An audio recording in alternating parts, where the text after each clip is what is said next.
ರಾಜ್ಯದಲ್ಲಿ ಈ ಬಾರಿ ಗ್ಯಾರಂಟಿಗಳು ಮತ್ತೊಂದು ರೀತಿಯಲ್ಲಿ ಚರ್ಚೆಗೆ ಗ್ರಾಸ ಆಗಿದೆ.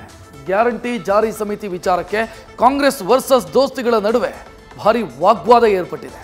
ಸದನದಲ್ಲಿ ವಿಪಕ್ಷಗಳು ಪ್ರತಿಭಟನೆ ಮಾಡಿ ರಾಜ್ಯಪಾಲರಿಗೆ ದೂರು ಕೊಟ್ಟಿದ್ದಾವೆ. ಆದರೆ ಸರ್ಕಾರ ಮಾತ್ರ ತನ್ನ ನಿಲುವಿಗೆ ಬದ್ಧವಾಗಿದೆ.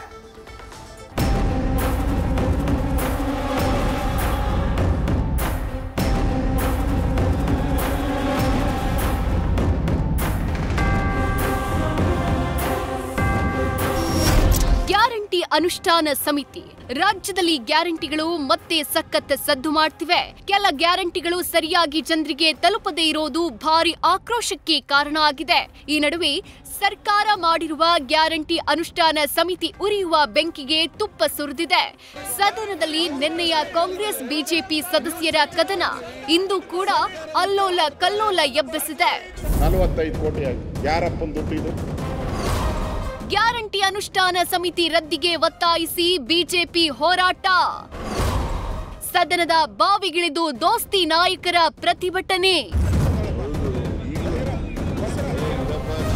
ಗ್ಯಾರಂಟಿ ಜಾರಿ ಸಮಿತಿ ರದ್ದಿಗೆ ಆಗ್ರಹಿಸಿ ಇಂದು ವಿಪಕ್ಷಗಳು ವಿಧಾನಸಭೆಯಲ್ಲಿ ಧರಣಿ ನಡೆಸಿದ್ವು.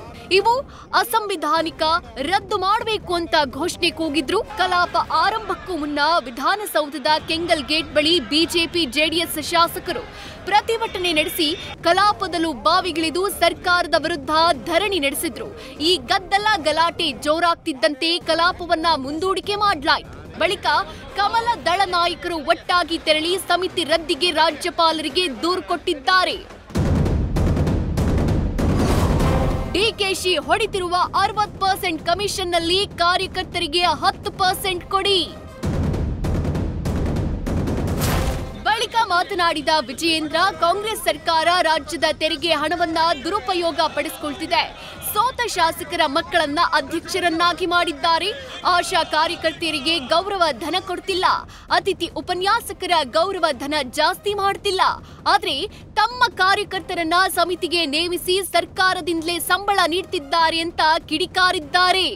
ತನ್ನ ಗ್ಯಾರಂಟಿಗಳನ್ನ ಅನುಷ್ಠಾನ ಮಾಡುವ ನಿಟ್ಟಿನಲ್ಲಿ ಏನು ಅಧ್ಯಕ್ಷಗಳನ್ನ ನೇಮಕ ಮಾಡಿದ್ದಾರೆ, ಚೇರ್ಮನ್ಗಳನ್ನ ನೇಮಕ ಮಾಡಿದ್ದಾರೆ. ತಾಲೂಕು ಮಟ್ಟದಲ್ಲಿ, ಜಿಲ್ಲಾ ಮಟ್ಟದಲ್ಲಿ ಮತ್ತು ರಾಜ್ಯ ಮಟ್ಟದಲ್ಲಿ ಇದು ಸಂಪೂರ್ಣವಾಗಿ ಅಸಂವಿಧಾನಾತ್ಮಕವಾಗಿ ಇದೆ ಅಂತಕ್ಕಂಥ, ಅನ್ಕಾನ್ಸ್ಟಿಟ್ಯೂಷನಲ್ ಅಂತಕ್ಕಂಥದ್ದನ್ನು ಗೌರವಾನ್ವಿತ ರಾಜ್ಯಪಾಲರ ಗಮನಕ್ಕೆ ತಂದಿದ್ದೇವೆ. ಮತ್ತು ರಾಜ್ಯದ ತೆರಿಗೆದಾರರ ಹಣದ ದುರುಪಯೋಗ ಕೂಡ ಇದು ಆಗಿದೆ ಅನ್ನೋದನ್ನು ನಾವು ಮನದಟ್ಟು ಮಾಡಿದ್ದೇವೆ.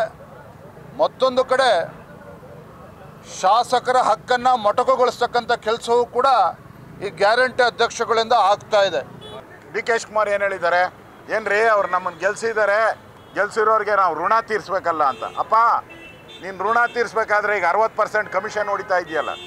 ಈ ಕಾಂಟ್ರಾಕ್ಟರ್ಗಳು ಹೇಳಿದಾರಲ್ಲ, ಕಾಂಟ್ರಾಕ್ಟರ್ಗಳು ಏನು ಹೇಳಿದ್ದಾರೆ? ಮುಖ್ಯಮಂತ್ರಿನ ಬೇಳಿ BJPನೇ ಬೆಟ್ರಿತ್ತು, ನೀವು ಬಂದಮೇಲೆ 60% ಕಮಿಷನ್ನು. ಈಗ ಎಲ್ಲ ಇಲಾಖೆಯಲ್ಲೂ 60% ಕಮಿಷನ್. ಆ ಕಮಿಷನ್ 60% ಹೊಡೆದಿದ್ದೀರಲ್ಲ, ಅದರಲ್ಲಿ ಒಂದು 10% ಇವ್ರು ಕೊಡ್ರಿ. ಇನ್ನು ಬಿಜೆಪಿ ಶಾಸಕರ ಆರೋಪಗಳಿಗೆ ಡಿಸಿಎಂ ಡಿಕೆಶಿ ತಿರುಗೇಟು ಕೊಟ್ಟಿದ್ದಾರೆ. ಗ್ಯಾರಂಟಿ ಜನರಿಗೆ ತಲುಪ್ತಿದ್ಯಾ ಅಂತ ಪರಿಶೀಲನೆಗೆ ಸಮಿತಿ ಮಾಡಿದ್ದೀವಿ. ಶಾಸಕರ ಹಕ್ಕನ್ನ ಕಿತ್ಕೊಂಡಿಲ್ಲ ಅಂತ ತಮ್ಮ ನಡೆ ಸಮರ್ಥಿಸಿಕೊಂಡಿದ್ದಾರೆ. ನಾವು 1.5 ವರ್ಷ ಆಯ್ತು ಗ್ಯಾರಂಟಿ ಸಮಿತಿ ಮಾಡಿ. ಇಷ್ಟು ದಿನ ಬಿಜೆಪಿ ನಿದ್ದೆ ಮಾಡ್ತಿತ್ತ ಅಂತ ಸಚಿವೆ ಹೆಬ್ಬಾಳ್ಕರ್ ಪ್ರಶ್ನಿಸಿದ್ದಾರೆ. ಈಗ ಗೊತ್ತಾಯ್ತಾ? ನಾವು ಮಾಡಿ 1.5 ವರ್ಷ ಆಯ್ತು. ನಮ್ಮ ಸರ್ಕಾರ ಬಂದ ವರ್ಷದಲ್ಲೇ ನಾವು ಇದನ್ನ ಮಾಡಿದ್ದೇವೆ. ನಾವು ಅವ್ರ ಹಕ್ಕನ್ನ ಕಿತ್ಕೊಂಡಿಲ್ಲ. ಶಾಸಕರ ಹಕ್ಕು ಏನಿದೆ ಅದಿದೆ. ಈಗ ಗ್ಯಾರಂಟಿ ಸಮಿತಿಯ ಬಗ್ಗೆ ಎತ್ತಿ ಹಿಡಿದಿದ್ದಾರೆ. 1.5 ವರ್ಷ ಆಯ್ತು ಸಮಿತಿಯನ್ನ ಮಾಡಿ. ಇಲ್ಲಿವರೆಗೆ ಏನು ಕಣ್ಮುಚ್ಕೊಂಡು ಕೂತ್ಕೊಂಡಿದ್ರ ಬಿಜೆಪಿಯವರು? ಏನು ನಿದ್ದೆ ಮಾಡ್ತಾ ಇದ್ರ? 1.5 ವರ್ಷ ಆಯ್ತು ಅನುಷ್ಠಾನ ಕಮಿಟಿ ಆಗಿ. ಇವತ್ತಾಗಿದೆಯಾ? ನಿನ್ನೆ ಆಗಿದೆಯಾ? 3 ಸದನ ಆಯ್ತು. ಇದು 3ನೇ ಸದನ. ಇವತ್ತವರೆಗೆ ಜ್ಞಾನೋದಯ ಆಗಿದೆಯಾ? ಸುಮ್ಮನೆ ಒಂದು ಪೆಳ್ಳೆ ನವ ಬೇಕು. ರಾಜ್ಯದಲ್ಲಿ ಅನೇಕ ಸಮಸ್ಯೆಗಳ ಬಗ್ಗೆ ಚರ್ಚೆ ಆಗಬೇಕಾಗಿದೆ.